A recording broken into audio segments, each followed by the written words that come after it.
आप सभी को प्रणाम करता हूँ।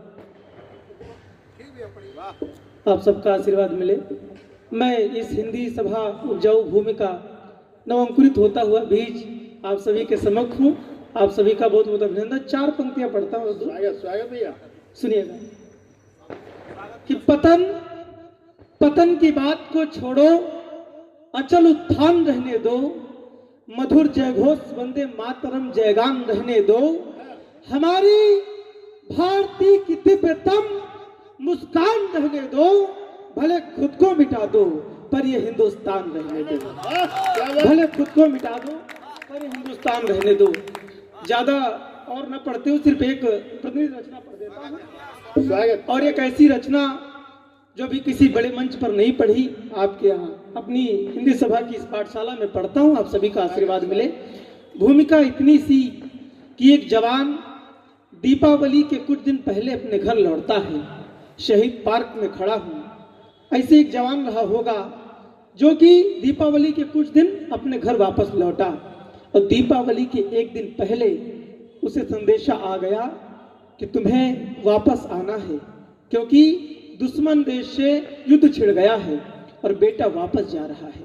वो पूरा चित्र आप सभी का आशीर्वाद कि सीमा पर युद्ध छिड़ा है, बेटे को वापस जाना होगा, मुंह तोड़ जवाबी देनी है, जाकर बिगुल बजाना होगा। मुंह तोड़ जवाबी देनी है, जाकर बिगुल बजाना होगा। वचन हमें तो पत्नी बोली अपना ध्यान रखोगे, बहना बोली भैया हमको युद्ध मत भी याद करोगे। पापा ने गले लगाकर बोला देश का अपने मान बढ़ाना, दुश्मन की छाती पर बेटा तू ही तिरंगा गाड़ के आना, और सीमा पर कुत्ते भौंक रहे इनको आग भगाने जाओ, वीर प्रसूता माई की तुम बेटा लाज बचाने जाओ। वीर प्रसूता माई की तुम बेटा लाज बचाने दो। अब बेटा अपने पिता से क्या कहता है कि यह वचन पुत्र का पिता तुम्हें जब तक तन में रक्त रहेगा, तेरा बेटा सीमा पर जा अंतिम श्वासों तलक लड़ेगा। पिता नसों में रक्त तेरा है, ये स्वाभिमान में डोलेगा, रक्त का मेरे कतरा कतरा वंदे मातरम बोलेगा। क्या बात। अब एक जवान बेटा अपने किसान पिता से क्या कहता है कि हे पिता तुम्हारा हल जैसे खेतों को फाड़ा करता है, कहीं शिकारी गिद्ध कोई जो लक्ष्य को ताड़ा करता है, मैं हस्त्र वही रणभूमि में दुश्मन का आज करूंगा, बनकर शिवशंकर लाशों पर तांडव सा नाच करूंगा। अम्मा अपने बेटे से संवाद करती है और भावुक हो जाती है, और ये भारत की माँ ही अपने बेटे से कह सकती है। तब सुनिएगा कि आहें भर के सिसकी थोड़ा, धीरे धीरे आंखें खोली, माँ की आंखें पथराई डगमग करते स्वर में बोली, पग न पीछे बढ़ने देना, युद्ध भूमि में डट कर लड़ना, या तो शीश काट कर लाना, या तो शीश कटा देना। या तो शीश काट कर लाना, या तो शीश कटा देना।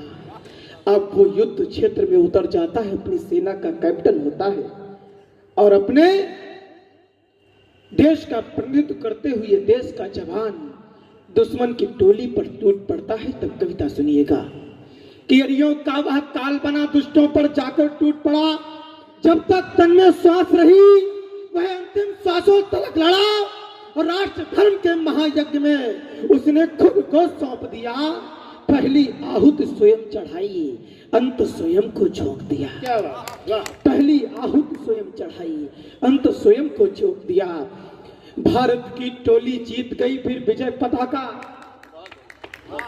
भारत की टोली जीत गई फिर विजय पताका फहराई, संपूर्ण देश में धूम मची, खुशियों की कलियां खिलाई, और गर्वित मन भावुक है, अंतिम चरण में सृजन आ गया।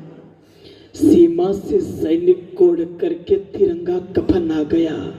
हृदय में मां के व्याकुलता, आंखों में पानी भर आया, बेटे को देखा लगा उसे कि सारे तीरथ कराया।